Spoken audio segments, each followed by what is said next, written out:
Hello मेरे प्यारे बच्चों, मैं उषा यादव आप सभी का हार्दिक स्वागत करती हूँ। बच्चों, लास्ट टाइम हम लोगों ने इतिहास का कक्षा 8वीं के इतिहास का फर्स्ट लेसन हम लोग स्टार्ट किए थे, इतिहास के साधन। ठीक है, जिसमें हम लोग सभी लोगों ने भौतिक साधन किसे कहते हैं ये देखा, इतिहास किसे कहते हैं, इतिहास की परिभाषा, उसके जनक कौन है, आदि चीज़ें हम देखे थे। भौतिक साधन कौन कौन सी है उसके बारे में हम लोग जानकारी हासिल किए थे। वास्तु और भवन, इसके बारे में हम लोग जानकारी हासिल किए थे। प्रतिमाएं और स्मारक किसे कहते हैं इसके बारे में भी हम लोग जानकारी हासिल किए थे।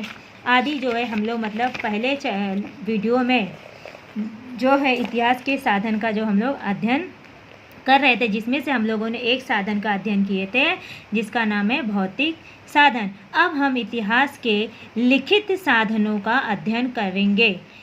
ठीक है, आज जो है हम लोग इतिहास के लिखित साधन का अध्ययन करेंगे। जिस प्रकार से इतिहास की जानकारी या अध्ययन करने के लिए हमें इतिहास का भौतिक साधनों का जो बहुत ज़्यादा महत्व, उसी प्रकार से लिखित साधनों का भी जो है इतिहास के अध्ययन के लिए बहुत ही महत्वपूर्ण है। अभी देखेंगे लिखित साधन कौन कौन से हैं जिससे हमें इतिहास का अध्ययन करने में सहायता मिलती है। देखिए, आधुनिक भारत के इतिहास के लिखित साधनों में निम्नलिखित बातों का समावेश होता है। जैसे कि लिखित साधन, इसमें जो है आप जो ये डायग्राम देख रहे हैं, ये जो है इसमें जैसे समाचार, पहला है पत्राचार, ठीक है, दूसरा है विदेशी व्यक्तियों का लेख, तीसरा है समाचार पत्र, चौथा है चरित्र और पांचवा है पुस्तकें, छठा है आत्मचरित्र, सातवां है फैक्ट्री रिकॉर्ड्स और आठवां है पत्रिकाएं। ये जो हमारे 8 जो है ये हमारे लिखित साधन है। और इन सभी साधनों के द्वारा ही जो है हम लोग जो है ये सारी जो है लिखित साधन है जो हमें लिखित रूप में प्राप्त होती है। ठीक है, और जो है लिखित साधनों का जो है इतिहास में बहुत बड़ा महत्व है, जिससे हम लोगों को उसका एक प्रूफ मिलता है, एक ठोस सबूत मिलता है कि हाँ पहले के ज़माने में या ये जो घटनाएं जो है पहले घट चुकी है। जैसे कि समाचार पत्र और पत्रिकाएं। अभी समाचार पत्र पत्रिकाओं का जो योगदान है, हमारे देश को आज़ादी दिलाने में भी समाचार पत्र पत्रिकाओं का बहुत बड़ा योगदान है। उसी प्रकार से इतिहास के बारे में अध्ययन करने के लिए हमें जो है पत्र पत्रिकाओं का भी जो है योगदान बहुत ही महत्वपूर्ण है। जैसे कि समाचार पत्रों द्वारा हमें समसामयिक घटनाओं की जानकारी प्राप्त होती है। मतलब उस समय जो समाचार पत्रों में जो भी घटना घटी है उसकी जानकारी जो है हमें जो है पढ़ने को मिलती है और उसका जो है चित्र भी हमें देखने को मिलता है। साथ ही समाचार पत्रों में किसी घटना का गहन विश्लेषण, विद्वानों की मत प्रतिक्रियाएं, संपादकीय लेख प्रकाशित होते हैं। अभी देखिए, समाचार पत्रों में कोई भी घटना कैसे घटी है उसका जो पूर्ण रूप से विश्लेषण करके जो है उसमें जो है प्रकाशित किया जाता है। और जो विद्वान थे उनकी जो मत क्या थी उसके ऊपर उस प्रतिक्रियाएं भी उनका ये यहाँ पे समाचार पत्रों में छापी जाती है। उसी प्रकार से जो है उस समय जो है प्राचीन जो समय में किस प्रकार की हमें जो है उस समय की तत्कालीन राजनीतिक, सामाजिक, आर्थिक और सांस्कृतिक गतिविधियों की जानकारी प्राप्त होती है। मतलब हमें समाचार पत्रों से उस समय की क्या राजनीतिक स्थिति थी, उस समय कैसा वहाँ का समाज की क्या स्थिति, आर्थिक स्थिति क्या थी, उस समय की सांस्कृतिक गतिविधियाँ क्या थी आदि जो है हमें उसके बारे में जानकारी प्राप्त करने में सहायता करती है। स्वतंत्रता पूर्व समय में, जब स्वतंत्र हम नहीं हुए थे उसके पहले जो है विभिन्न प्रकार के जो है समाचार पत्र जो है जन जागरण के लिए जो है महत्वपूर्ण साधन थे। लोगों में जागरण पैदा करने के लिए, अपने देश के प्रति या स्वतंत्रता के प्रति जागरण पैदा करने के लिए अनेक प्रकार के जो है समाचार पत्र जो है प्रकाशित किए गए थे, जिसमें से है ज्ञानोदय, ज्ञान प्रकाश, केसरी, दीनबंधु, अमृत बाजार, जैसे जो है समाचार पत्रों का महत्वपूर्ण जो है ये जो है जन जागरण के उस समय जो है महत्वपूर्ण साधन थे। लोगों में जो है जागरण, लोगों को जागृत करने के लिए, लोगों को सचेत करने के लिए, जो हमारे क्या अधिकार है उसके बारे में बताने के लिए ये सारे समाचार पत्र जो है अपनी महत्वपूर्ण भूमिका वहाँ उस समय निभाते थे। इन्हीं समाचार पत्रों के आधार पर हम अंग्रेजी शासन की भारत के विषय में भी निर्धारित नीतियों और उनके भारत पर हुए परिणामों के विषय में अध्ययन कर सकते। और जो हम ये जो समाचार पत्र थे, इन समाचार पत्रों के द्वारा जो है हमें जो है उस समय के अंग्रेजी शासन के, जब अंग्रेज़ों का शासन हमारे देश में था तो उस समय अंग्रेज़ों की जो भारत विषय निर्धारित नीतियाँ थी, उन्होंने जो नियम और कानून बनाए थे उसका भारत पे क्या असर हुआ था, इसके विषय में भी जो हमें जो है इन समाचार पत्रों के द्वारा जो है अध्ययन करने को मिल सकता है, या हम लोग उससे भी अध्ययन कर सकते हैं इन समाचार पत्रों के द्वारा। अब देखेंगे अंग्रेज़ों के शासन काल में जो है समाचार पत्र जो है सिर्फ जो है राजनीतिक जागरण नहीं करती थी, सिर्फ राजनीतिक से संबंधित कोई लोगों के अंदर जागरण नहीं पैदा करती, अपितु जो है कि उसके अलावा जो है वो सामाजिक पुनर्जागरण के साधन के रूप में भी कार्य करती थी। मतलब उस समय जो अंग्रेज़ों के शासन काल में जो समाचार पत्र निकलते थे वो सिर्फ राजनीतिक से ही संबंधित लोगों के अंदर जागरण पैदा नहीं करती थी, उसके अलावा वो समाज जो है फिर से सामाजिक पुनर्जागरण करने का भी जो है वो साधन थी। उसी प्रकार से अनेक जो है नेता जो थे हमारे देश के, उस समय के जो क्रांतिकारी लोग थे, उन्होंने जो है अनेक प्रकार की जो है पत्रिकाएं जो है उस समय प्रकाशित की थी। जैसे कि विष्णु शास्त्री चिपलूणकर ने मासिक पत्रिका निबंधमाला में लोकहितवादी उर्फ गोपाल हरि देशमुख ने साप्ताहिक पत्रिका प्रभाकर में लेख पत्र द्वारा विभिन्न सामाजिक और सांस्कृतिक विषयों पर भाष्य किया। ये सारे, जैसे कि यहाँ पे मासिक पत्रिका जो महीने में एक बार निकलने वाली पत्रिका निबंधमाला, ये जो विष्णु शास्त्री ने निकाली थी, जो लिखित लोकहितवादी के लिए गोपाल दास हरि देशमुख ने एक साप्ताहिक, मतलब साप्ताहिक का मतलब यहाँ पे क्या, सप्ताह में एक बार प्रकाशित होने वाला पत्रिका जो है जिसका नाम है प्रभाकर में जो है उन्होंने 100 पत्र द्वारा विभिन्न सामाजिक 100 पत्र ऐसे उसमें लिखे थे जिसमें जो है विभिन्न सामाजिक और सांस्कृतियों विषयों पर उन्हें भाष्य करारा उस पर जो है व्यंग्य किया है। अब आगे चलेंगे, हम देखेंगे डॉक्टर बाबा साहब अम्बेडकर द्वारा प्रकाशित किए गए कौन कौन से समाचार पत्र। डॉक्टर बाबा साहब अम्बेडकर ने भी जो है विभिन्न प्रकार के समाचार पत्रों का जो है उन्होंने प्रकाशन किया था, लोगों के अंदर जन जागृत के लिए, या जो पिछड़ी जनजाति के लोग थे, है ना, जिनका जो असामान्य जनता थी उनको जागृत, उनके अंदर जो है जगाने के लिए जो है उन्होंने बहुत सारे 3-4 जो है उन्होंने समाचार पत्रों का जो है प्रकाशन किया था। चलिए देखते हैं, चलो समझेंगे डॉक्टर बाबा साहब अम्बेडकर और समाचार पत्र।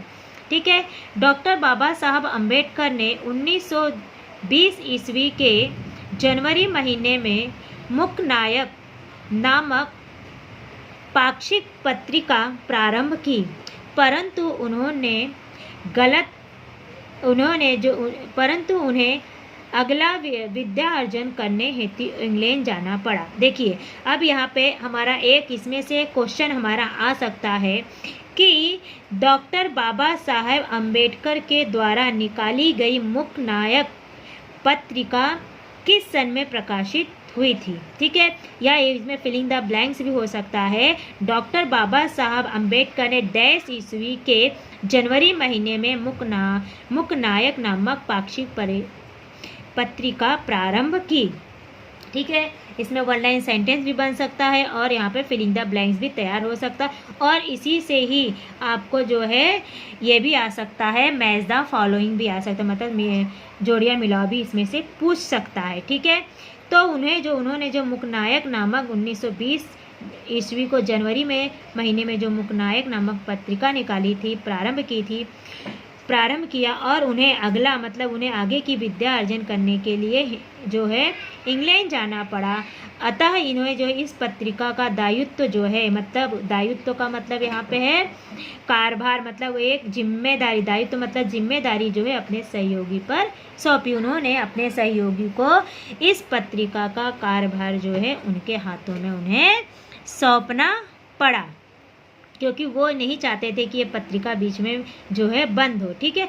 फिर उसके बाद डॉक्टर बाबा साहब अम्बेडकर ने अप्रैल 1927 ईस्वी में बहिष्कृत भारत नामक पत्रिका प्रारंभ की। अब यहाँ पे फिर बहिष्कृत भारत नामक पत्रिका किस सन में प्रारंभ हुई, या बहिष्कृत भारत पत्रिका डैश सन में जो है प्रारंभ हुई। यहाँ पे भी हमारा एक वन लाइन सेंटेंस बनता है, फिलिंग द ब्लैंक्स बनता है। सामान्य जनता को जगाने और उन्हें संगठित करने हेतु, संगठित का मतलब इकट्ठा करने के लिए, ठीक है, करने हेतु उन्होंने बहिष्कृत भारत में लिखना प्रारंभ किया। मतलब जो सामान्य जनता तो उनको जागृत करने के लिए, उन्हें सचेत करने के लिए, उन्हें संगठित करने के लिए उन्होंने बहिष्कृत ये जो भारत की पत्रिका निकाली थी उसमें उन्होंने स्वयं जो है लिखना प्रारंभ किया।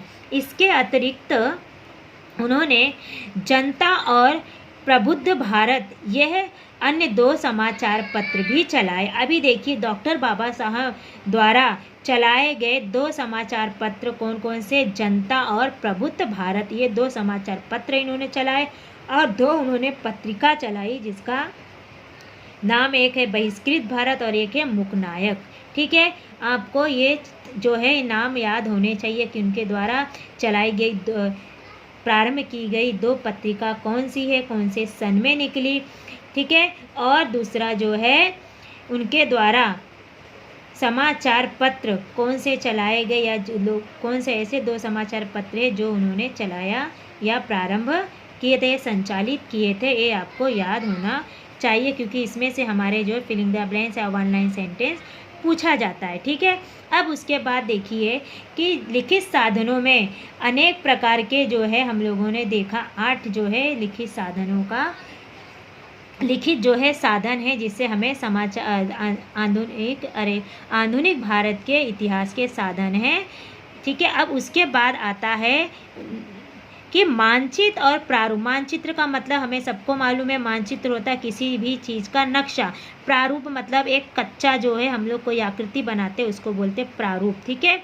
अब मानचित्र और प्रारूप का भी आधुनिक भारत के इतिहास के साधनों में बहुत ही महत्वपूर्ण साधन माना गया है। क्यों? क्योंकि इसके द्वारा भी जो उस समय के लोगों ने, विद्वानों ने जो उस समय मानचित्र या प्रारूप तैयार किए उससे भी जो है हमें इतिहास की जानकारी प्राप्त होती है। ठीक है। मानचित्र को भी इतिहास का महत्वपूर्ण साधन माना जाता है।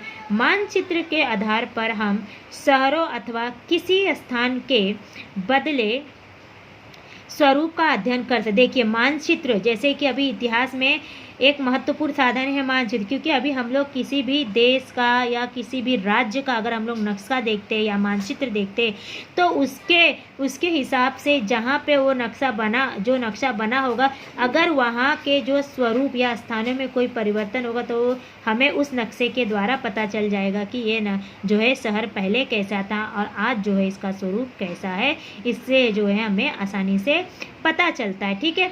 अंग्रेजों के शासनकाल में जो है एक विभाग की स्थापना की गई थी जिसका नाम था सर्वे ऑफ इंडिया।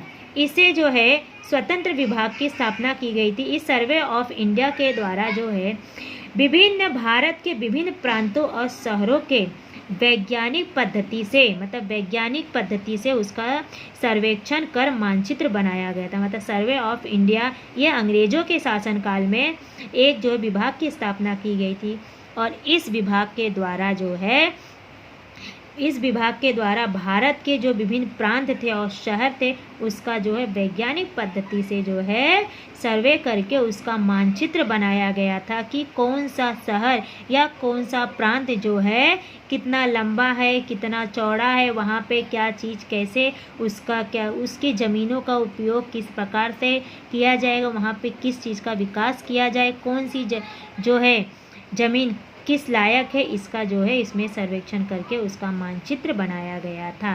ठीक है, मानचित्र की भांति जो है वस्तु विशारदों द्वारा बनाए गए प्रारूप भी भवन स्थापत्य शास्त्र के तथा किसी क्षेत्र के विकास के चरणों का अध्ययन करने की दृष्टि से महत्वपूर्ण सिद्ध होता है। जैसे कि कहा जाता है, जैसे कि मानचित्र एक जो है अध्ययन इतिहास के अध्ययन के लिए महत्वपूर्ण, वैसे वास्तु विशारद मतलब वास्तु का मतलब है कि जब भी किसी भवन का निर्माण किया जाता है तो वास्तु शास्त्रों का उपयोग किया जाता है कि कहाँ पे कौन सी भूमि किस लायक है, किस भूमि का उपयोग कहाँ किस लिए करना, ये वास्तु विशारदों द्वारा पता चलता है। और वास्तु विशारदों में जो भी चीज़ों का निर्माण किया गया होगा या उस समय जो भी भवन या महल या किसी भी चीज़ों का निर्माण किया हो गया होगा उसमें जो लगी चीज़ें होंगी जिससे वो चीज़ बना होगा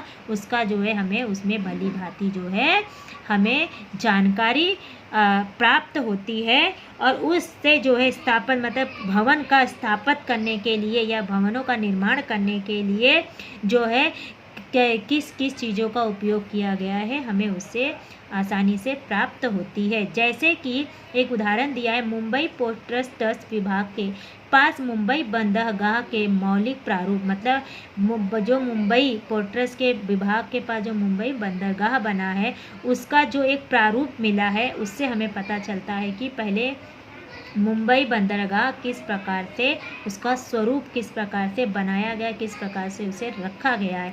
इस बंदरगाह को विकसित करते समय वास्तु विशारद और अभियंताओं द्वारा बनाए गए ढांचे प्रारूप भी हैं। मतलब उस समय वो जो अभियंता थे जो लोगों ने इसका निर्माण किया था उनके द्वारा बनाए गए ढांचे, पहले एक कच्ची आकृति बनाई जाती है।